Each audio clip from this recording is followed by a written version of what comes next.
Bizarre Brain Comics. Okay.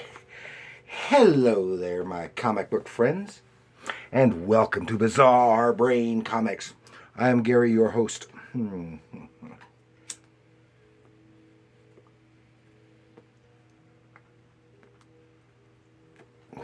this is where I like to take a look at some older comics, talk a little bit about the characters and creators, and examine the stories and the art.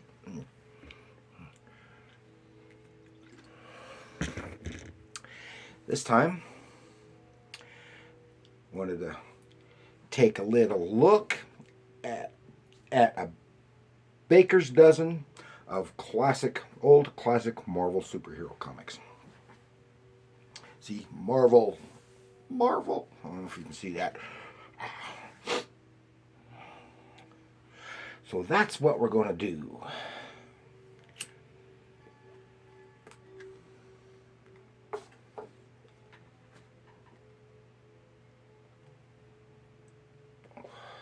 So this is from the Silver and Bronze Age. Most of the books, I think, are Bronze Age, but a lot of them are reprints of Silver Age stuff. And a few of them are actually from the Silver Age. And we're going to start off with this one. The Fantastic Four, number 164, the world's greatest comic magazine. This is a Kirby cover, but it doesn't have a Kirby interior, unfortunately. But it's fine. This has got George Perez. This is from 1970. What's it? 74? Was it? 75, and it's got it says the coming of the Crusader. This is the guy who was Marvel Boy in the 50s, and then I think he's later changed to Quasar.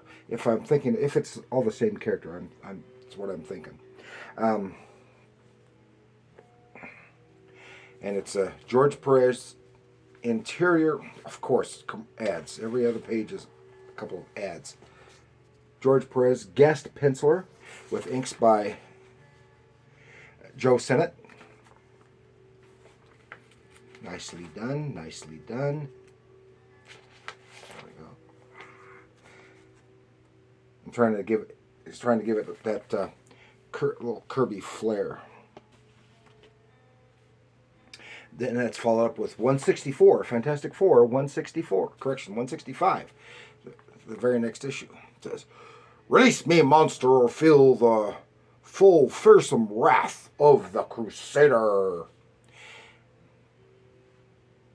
And this is the thing. And this is George Perez, guest penciler, with Joe Sennett doing the inks. I think it's Joe Sennett still doing the inks. Yep. This time period, every other page was a double page ad spread. There's the same guy, the Crusader. Some good Kirby-ish action. I'm not sure who did this cover. It might have been Kirby Loose Pencils, and looks kind of like what's his name? John Romita Sr. possibly doing the inks, but I can't be positive on that. And we follow that up with Marvel's Super Action number 5, starring Captain America. And this is, here we got some good Kirby. Every other page are ads. It's hard to get. And the actual story pages always stick together for some reason. This is the Red Skull. Yes. So this is reprinted from some earlier stuff. This was originally from Captain America 103. It's from the 60s.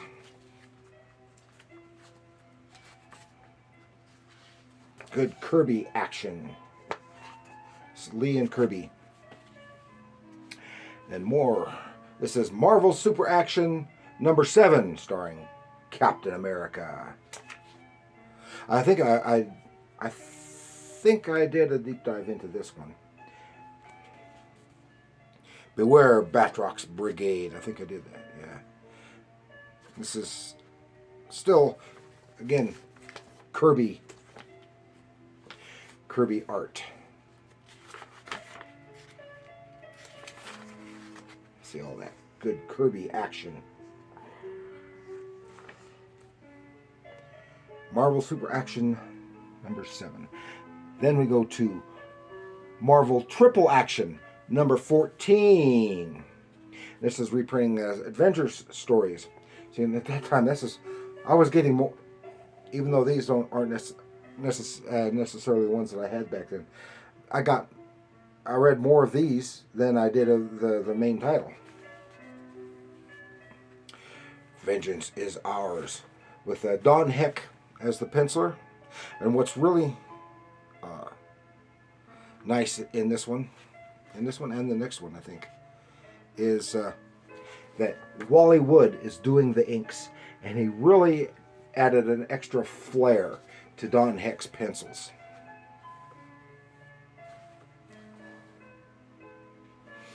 Yeah.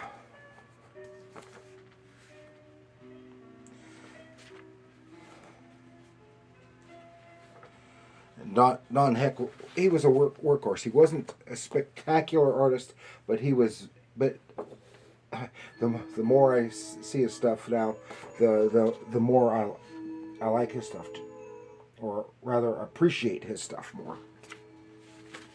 And he was a good workhorse. But it's just neat to see it with Wally Wood's inks. The number 16 Marvel Triple Action featuring the Avengers. Number 16, next issue. Also with Wally Wood doing the inks on Don Heck stuff. And it just makes it look so much lovelier. Wally Wood inking just about anybody's stuff makes it look better. I tell you, I would love to have seen, I don't know if he ever did, love to have seen somebody put holes in this one to put it in a binder. I'd love to have seen Wally Wood inking John Buscema's pencils, especially on some Conan the Barbarian. That would have been great. About the closest I think come to that, of course, Wally Wood did. He did a lot of the fantasy, some fantasy stories of his own, pencils and inks, and he also inked some fantasy drawn by Ditko. He and Ditko worked together many times, and his work his inks on Ditko's pencils always made it look so much lovelier, and I think they made a very good partnership, artistic partnership. And when he did the very first issue of Cull the Conqueror, which I believe was penciled by Marie Severin, Wally Wood did the inks on that, and it was just lovely.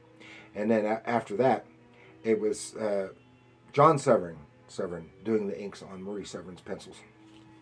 But that gave it a little bit of grittier stuff, and I just loved it. But here his inks on Don Heck's work. Here again, Marvel Triple Action. This is number 25, so it's a big jump. More Avengers. Again, still Don Heck, but he's doing both pencils and inks. Ads. You open the thing at random, and almost every time you get ads. Then we got Marvel Double Feature number 5, featuring Captain America and Iron Man. Again, these were reprints. This was originally from what was it? Tales of Suspense, but they're from 2 different issues of Tales of Suspense. One with a Lee Kirby and Captain America story in the first half, and then followed up with come on, who did the art? Stan Lee and Gene Colan doing Iron Man. And these books are all from the 70s. the interiors were from the 60s, so that's makes them Silver Age, even though the books are Bronze Age. But this one's different. Here we have King Size Annual Marvel 2-in-1, and it's a larger square bound book issue, and this is number 3, featuring The Thing and Nova, the man called Nova. So, and it's all one story, which is, and I think it's got Sal Buscema did the layouts, Giacoa, Dave Hunt, Joe Rosen, and Rachelson. Oh no, he was the colorist. Did the inks. So the artwork has a little different look as the story progresses. Even though Sal Buscema did the pencils, I imagine he didn't do tight pencils because it's a longer story, it took more time, and so let the inkers polish it up. Yeah, some nice, good, fun action. Then here we go. This book is actually from the Silver Age. This was from '67. Marvel Collector's Item Classics, number 11, and this featured stories from 4 different titles. It was all reprint from earlier in the decade. The Micro World of Doctor Doom, with special guest star the Amazing Ant-Man. Ooh. And that's Lee and Kirby. Featuring the Fantastic Four.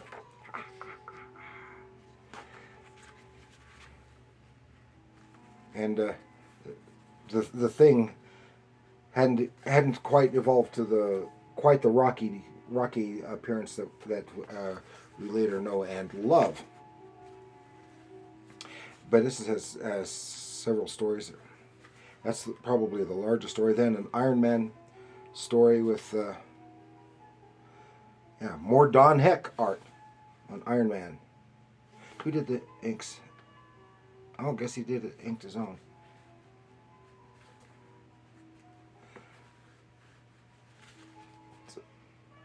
It's a little lighter, not as much heavy darks, heavy blacks, but it's a little nicer. And then this is a Doctor Strange story, all Ditko, and I really like this one. I've got a reprint in another book, and I've been kind of wanting to do it, but a deeper dive into it.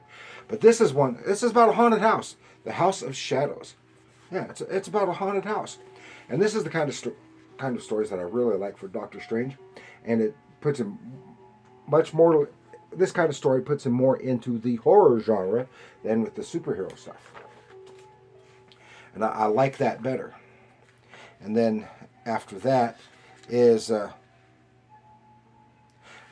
Hulk versus the Metal Master, but this is Steve Ditko's Hulk.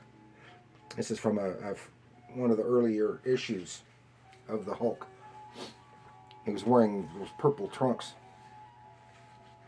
So, and I like this Ditko work on the Hulk. Then we go to Captain America and the Falcon 212. 30 cents. This is after he returned to Marvel for after his stint at DC. And this was all Kirby with Mike Royer doing the inks. And good, solid Kirby action. That's what we like to see. Kirby. And it's got the Red Skull. Then we go to the greatest superheroes of World War II. The Invaders, number 16. I love the Invaders. And I love that cover. Kirby cover. But this is the interior art was penciled by Jim Mooney as guest artist, because it's mostly Frank Robbins for most of the run, with Frank Springer doing the inks. Of course, the Invaders, of course, Cap and Bucky, Submariner, and the Torch and Toro. Then later they picked up a few others on ads. Ads. See, right there. Ads again. There we go. Here's a good spread. And Frank Springer's inks are kind of overpowering Jim Mooney's fine draftsmanship. But it's still very good. And has a little bit of a golden age look to it. Good fun action. And then we finish it up with Captain Marvel number 12 from 1969.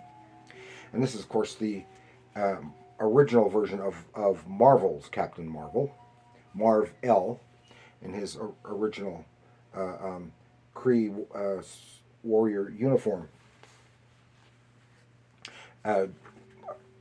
With Arnold Drake wrote it, with Dick Ayers doing the interior art instead of Gene Colan, like I was expecting. Has some really nice stuff, and I like this era of Captain Marvel.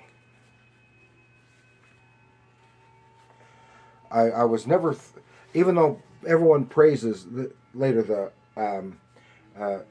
Jim Starlin era of Captain Marvel, which I still enjoyed when I occasionally read it, but I was never overly thrilled. I prefer I like this better than his cosmic stuff. And that is it. Captain Marvel number 12. All some really great Marvel titles from classic era.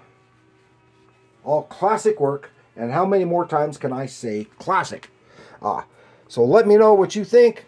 Please like, share, and subscribe. Woo! And do leave a comment. Which of these do you like best? Let me know in the comments below. And remember, comics are art.